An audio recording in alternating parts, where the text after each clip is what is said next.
Welcome to ET Catalyse. Today, we're talking about the world of gaming. In the last 2 years of pandemic, we've got a lot of time on our hands. And I'm sure some of us have dabbled into gaming, more so online gaming, albeit on our laptops or on our devices. With so much time on our hand, I'm sure all of us have indulged into it, if I may use the word. But today, to understand how and why did the world of gaming erupt more so in the last 2 years, we have three experts who will help us understand the consumer trends around it, the habits and the habit shaping up that has taken place in the last 2-3 years more so. We have Akshay from Zynga, Rosen from BlueStacks, and Anuj from Krafton. Welcome to ET Catalyse, and thanks for taking time out for doing this show. Rosen, there's been a big debate, especially in India lately, on the mobile gaming trends. For gaming, which started more so as a passion sport on the desktop, in the last few years has suddenly moved on the small device. Has the move to mobile, and especially for the gaming world, been beneficial in terms of revenue models, also sort of being able to switch and transform so quickly? So if you look at, like, for a lot of the game developers, India is number one or number two market, especially in Asia, that they want to invest in. We are seeing a lot of investment from Korea.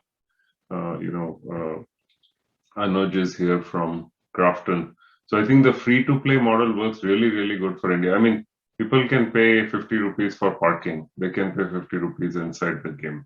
So I think that those models, we are kind of on the same path, but India is growing very rapidly in terms of monetization. Earlier, people used to think it doesn't monetize that well, but I track the advertising rates. So the eCPM rates in India actually are now higher than Malaysia, Indonesia, a lot of other places. So that's pretty interesting to watch. Anuj, domestically, at least the latest numbers that we refer to, India online gaming itself, the business is worth almost $1 billion plus, and it's grown at almost 18% at CAGR.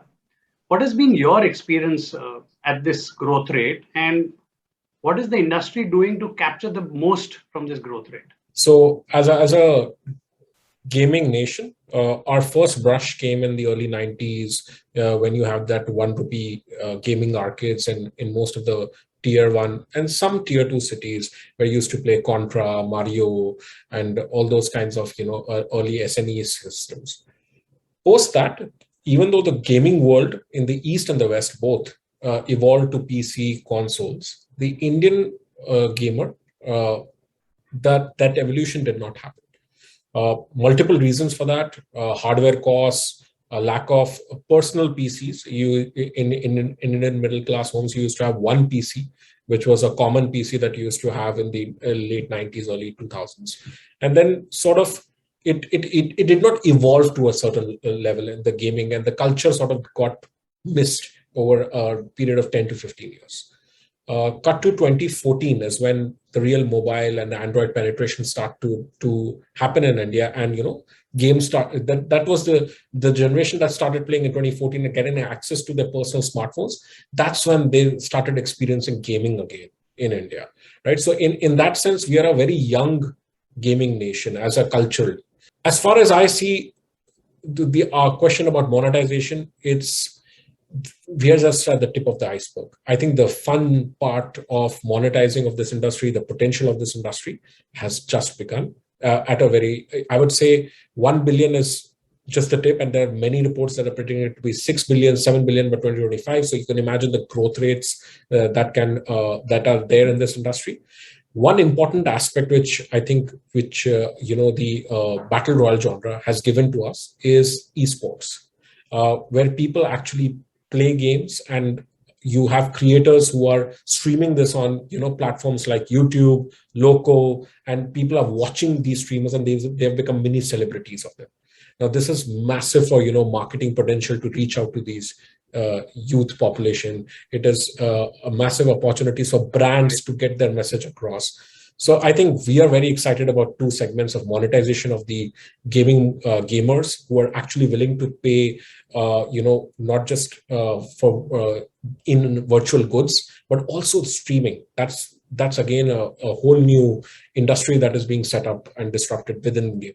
Akshay, what has been your experience, especially if I were to, ask you in the last 2 years? Have you seen a significant difference in terms of number of people opting in and deciding to play online games?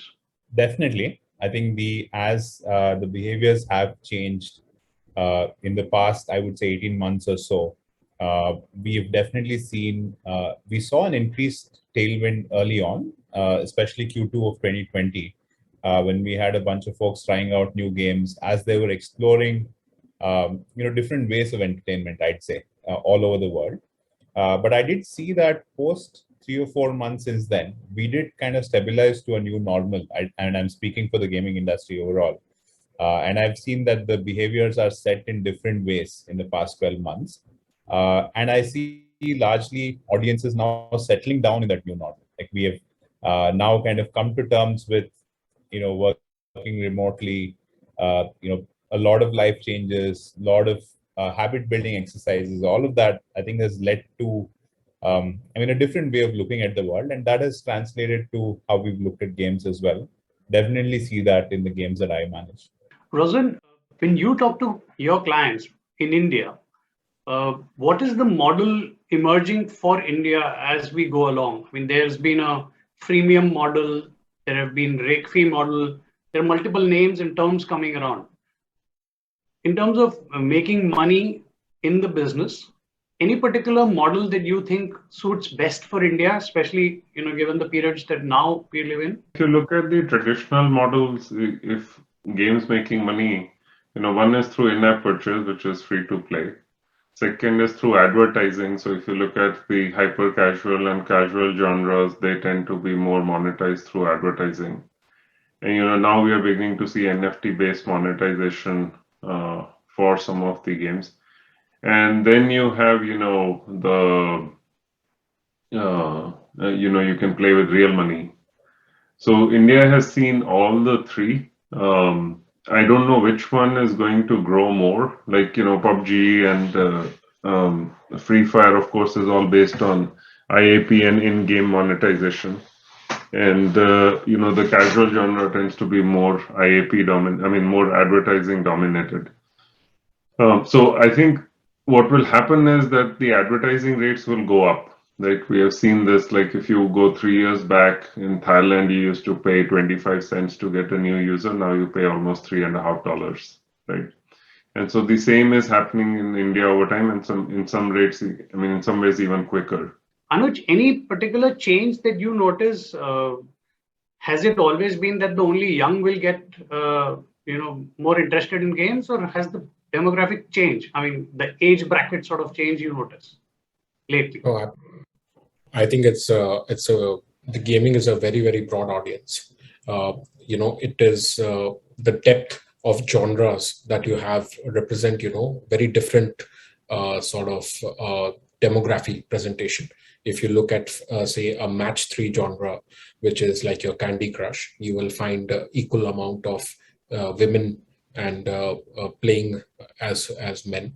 If you go to like battle royale genres, you will have, say, 80% men and 20% females, and every genre has a different kind of breakup of age as well. If you look at, say, games like Social Casino, like Zynga Poker, or even Teen Patti, you will have a lot of players who are above 35. And players also who are above 35 to 55 who are spending a lot of dollars, and in sort of social casino terms, they're called whales. They spend thousands of dollars every month on these games, right? So you have really passionate people, and for the young male, shooting and battle royals are their sort of favorite genres, which they sort of flock to. So it's a very, very diverse and widespread across genres that you can see in gaming. Gaming in itself can accommodate all kinds of audiences who can play as well as pay. Rosen, if I can come to you, and on the most important question playing out in India at least, what is the world outside India thinking on this debate, if at all there's a debate there? Whether the real money games that are right now becoming so famous, popular, more so in India lately. We constantly have a debate happening within the government and within even people, for that matter, whether this is a game of skill or a chance. What do people in the Valley think? I think from a legal framework perspective, one of the things that skills had to do was to go to each state in the US and, abide by their laws and abide by the, regulations in that state, take out randomness element from all the games. And so I think one is legal aspect and one is public opinion and one is what gamers think, right? And so the opinion is divided, but I think if you look worldwide in most markets, real money gaming is going to happen. I mean, there will be, situations where somebody comes in and says, look, this looks more like gambling than, real money gaming. But I think in general, the game of skill is getting accepted more and more, more broadly, at least in the US. And so we see that this will rise. This will become, because, there is the consumer wants it. If the consumer wants it, the market always finds a way, right? They're doing that anyway. Like if you look at people of a certain age, they are doing it. Hey, I'll play you for 2 rupees or 10 rupees, or, I'll play you for you treat me to lunch if I win, so that happens. So as long as that is happening, the industry will find a way to cater to that demand. Deepak, I'll just add to that. When we talk about game of skill and chance, I think there's a primary, it comes under a primary umbrella that when you allow a game where you can put cash in and then you can take cash out. That is when the whole debate of game of skill and chance sort of arises. If it's a game of skill, I can put cash in and I can take cash out. If it's a game of chance, I cannot do that.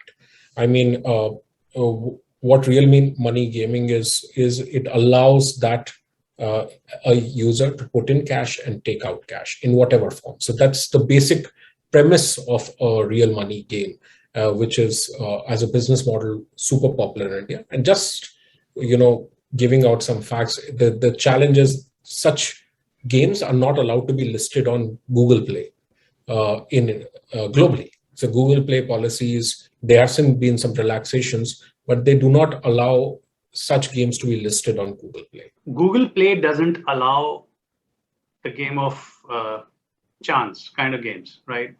Rosen, this has played out when Apple had a tiff with Fortnite, right? Apple was not allowing that game, and then they found their way. Google Play Store or Apple App Store, they're becoming the gatekeepers, right? Regardless of the local law of the land. How good or bad is it for game developers? So you have platforms and then you have content. So the power tends to cycle from the platforms to the content, and then it goes back to the platform and it goes back to the content. With mobile, Google and Apple have become really dominant, but then you also have ecosystems like inside China where there is no Google Play. So, that ecosystem has developed in a big way. But you are right that in today's world, they are the gatekeepers, right? And I think they are the gatekeepers of innovation also happening on those platforms.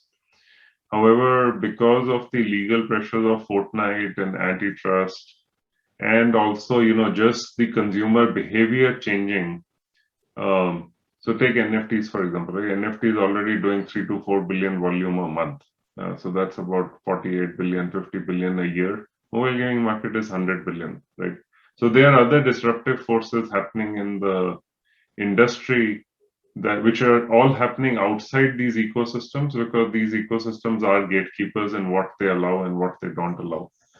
So I think we are seeing change. We are, especially with what Epic is leading in the US, you are seeing judgments in Korea, you see another judgment coming out of Europe. So we are seeing change, and whether it's real money or, it's casino or it's something like that, they are the gatekeepers, but we are seeing change in that. So I expect in the next few years, it will be very rapid. Like this industry will unravel in ways where we haven't seen it before. So, Akshay, a different question for you. Mobile gaming has exploded in India. We've sort of moved quickly away from console and PC gaming. And there's so much of interest, both from audience, also getting sort of building up. Are brands getting interested to be present in that environment? And, is there a time sort of going forward, brand ambassadors and influencers also a play happening in the online and more so mobile gaming space? Two parts to it. One is how we view it in Zynga, and second one's like how I look at the market. I think from Zynga's view, definitely like the 2 or 3 models that have worked for us from an advertising view is we've largely moved to the IAP models in our free-to-play games, and on the hyper-casual side, it's largely advertising.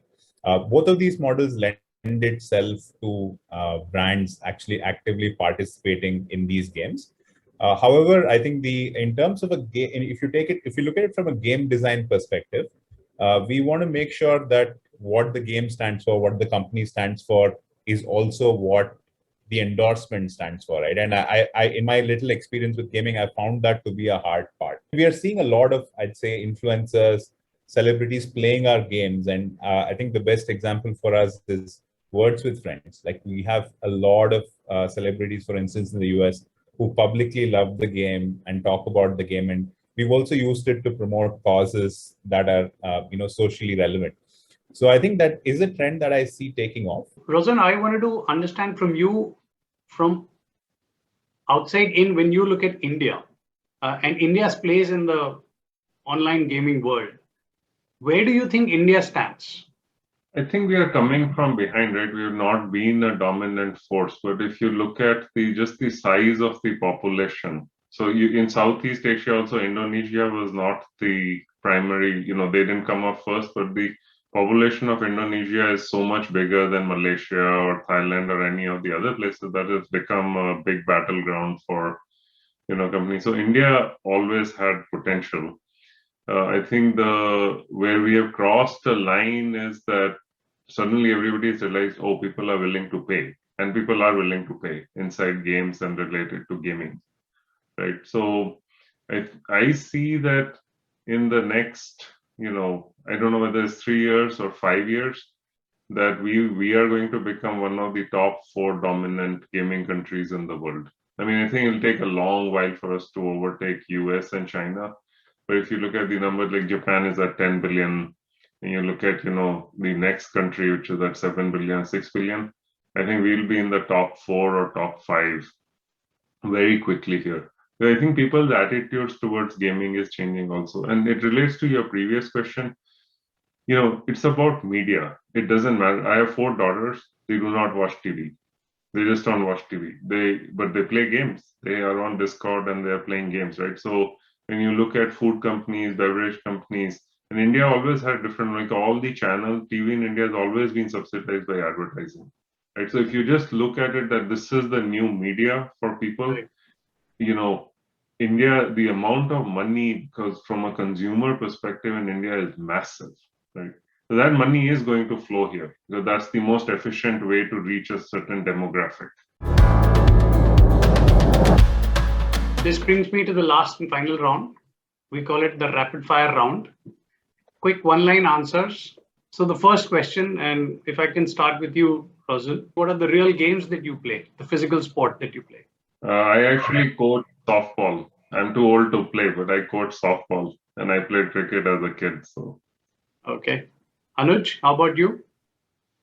Yeah, I played tennis and badminton. Okay. Akshay? I played competitive table tennis back in college. So that's still, my heart still goes out to that sport. In a meeting, in a real serious meeting that you've had, what is the game you played on the side? I mean, I tend to play a lot of Farmville games. Alongside your meetings? Because that's the games we build. Honest answer. Okay. So in that sense, work and play are merging. Work and play are fun. Well, that's part of your job, but yeah, you get the liberty. Anuj, how about you? Ever played game alongside a meeting? Absolutely. BGMI, and I got so carried away that I walked out of the meeting playing the game because you cannot take your mind off it. It's not a game that you start and stop. You have to and when you get in the zone, you really have to follow it through. Rosen, how about you? What game would you ever play? Well, I'm not as, I can't parallel task like I guess Anuj can. So I play turn-based game like Hearthstone. I play a lot of Hearthstone. So. With the rising popularity of competitive gaming and esports, what would you advise the youth of today to focus on? Studies, esports, or something else? Everything in moderation is always good. I mean, if you look at when that's a politically correct answer. Come on, it's a fun round question. I would again, if I would have just been playing games, I would have not landed here where I am. I studied as well to land up where and followed my passion of games. Okay. So it has to be in moderation. Moderation. Rosen, how about you? Play a lot. The future is different than the past. So. Okay. Akshay, how about you? You would advise students to play esports, studies, or completely something else that you have in mind? I mean, I can think of two things there. One is I think you whatever you do, try to be the best in that field, right? And it is not necessarily esports, but try to go as deep as you can to be one of the best in the world. I think that will stand you in good stead. Sometimes moderation doesn't work. I mean, just to counter Anuj in the sense that it could happen to sport, it could happen to academics, any of that. Once you know you're good at it, I think you can double down. So you've had interesting set of answers. One in moderation, one saying go follow your passion, go deep inside. And I'm sure, Akshay, you'll hire people who will follow your advice. So that's for people who are following Akshay, please mail him or ask him or ping him on his LinkedIn if you want to get hired. Yeah. Good. Thanks a lot. That brings us to the end of the show. It's 8:11 in India. Thanks for your time. I hope you had fun interacting and talking to each other as well as, getting up to our questions.